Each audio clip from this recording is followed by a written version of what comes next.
So, today we've got a story for you about how a third-generation rancher, his massive 2,200-pound prize bull, and a truly brilliant plan for justice completely dismantled a corrupt and unbelievably cruel HOA president. Yeah, those were the words sneered by Cordelia Whitmore, an HOA president with a real bulldozer mentality. She said that while planning to carve a bike path right through a grieving widower's land. And let me tell you, that taunt, it set in motion one of the most legendary acts of revenge you'll ever hear about.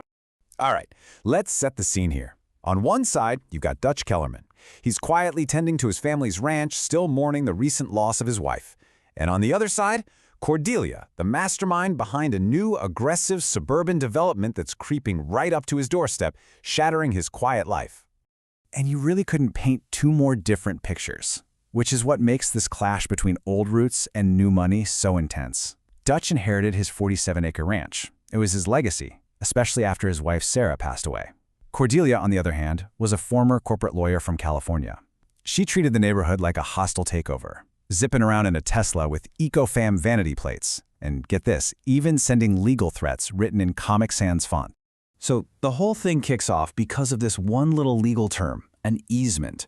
Cordelia digs up this document from the 1960s, meant for emergency vehicles, and tries to claim it gives her the absolute right to build an $80,000 bike path straight through Dutch's active cattle pasture, a pasture that, by the way, was home to his prize bull. Now, when Dutch did the right thing and challenged her legally, Cordelia, she didn't just fight back, oh no. She escalated. She turned what should have been a simple property disagreement into this relentless, vicious campaign of legal and criminal attacks, all designed to break him. And her campaign, it moved fast, like chillingly fast. First, she's just waving around fake documents. Then, she weaponizes these bogus environmental reports to try and get his cattle declared a public health hazard. And finally, she just descends into outright criminal intimidation.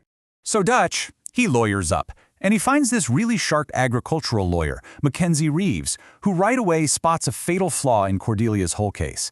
The consent form she was waving around as proof, a blatant forgery. I mean, she'd even misspelled Dutch's name right in the signature.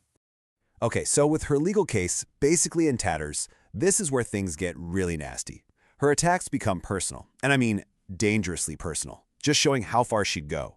She had his cattle's water troughs contaminated with motor oil. She had his truck tires slashed while he was at his own wife's memorial service. She even hired convicted felons who went out and shot his cattle with pellet guns. But you gotta ask, right? Why? Why go to these lengths, this level of pure viciousness, all for a bike path? It just doesn't add up. And as Dutch's lawyer, Mackenzie, started digging deeper, she discovered this whole conflict was never, ever what it seemed. Yeah, that question was just hanging in the air. An attack this personal, this criminal, it couldn't just be about some community project. The answer, as it turns out, was buried deep in a mountain of financial records and a grudge that was a quarter of a century old. Well, a team of forensic accountants started digging, and what they found was huge, a massive conspiracy. Cordelia and her husband had embezzled nearly $900,000 from the HOA, and their plan, force Dutch off his land, not for a bike path, but to lock in a $3.2 million deal with a development corporation. And then they found it. The real reason. The shocking motive behind all of this. 25 years ago, back in California, it was Dutch's late wife, Sarah, who filed the state bar complaint that got Cordelia's law license suspended. This entire twisted scheme was an elaborate, cruel revenge plot against a woman who was already gone. So once they had this devastating piece of the puzzle, Dutch and Mackenzie, they stopped playing defense. They went on the offensive. It was time to stop playing Cordelia's dirty game and start playing their own. And that led to this brilliant two-pronged plan to deliver a very special kind of justice. Their plan was genius. It was this brilliant mix of, high-level legal strategy and old-school farm smarts. So on one front, you have the legal attack. On the other, a purely agricultural one. While the FBI was gearing up to deliver some federal justice, Dutch began preparing his 2,200-pound champion bull Taurus for a very specific performance.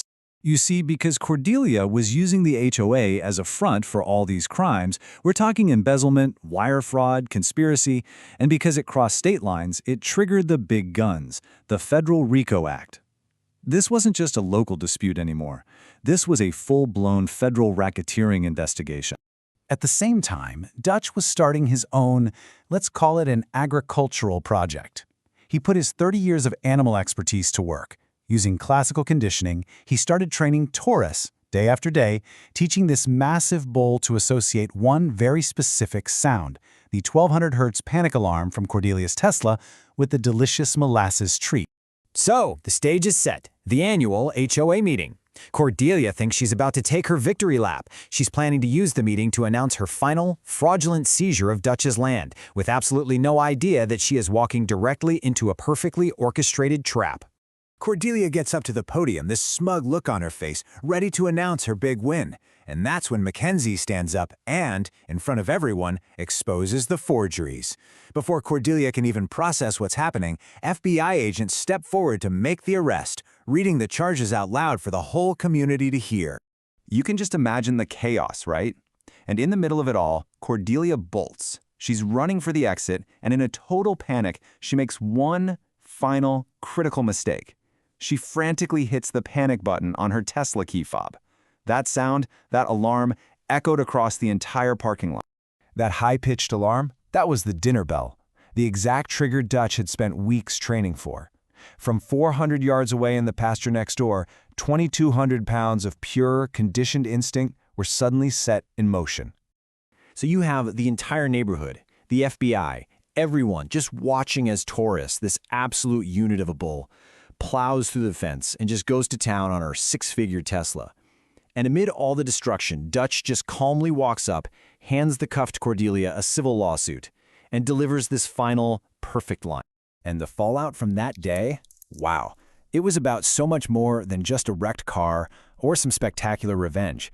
It brought real, lasting, positive change to the whole community and created an incredible legacy. So, what happened to everyone? Well, Cordelia got 7 years in federal prison. Her husband, 5 years. Their entire criminal network was taken down, and all the money they'd embezzled was returned to the community. And of course, their assets were seized, including what was left of that Tesla.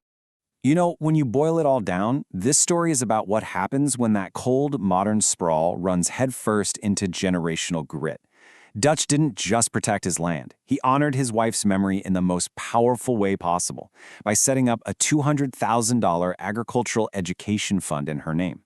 It just goes to show you that sometimes justice requires patience, persistence, and a very, very well-trained bull.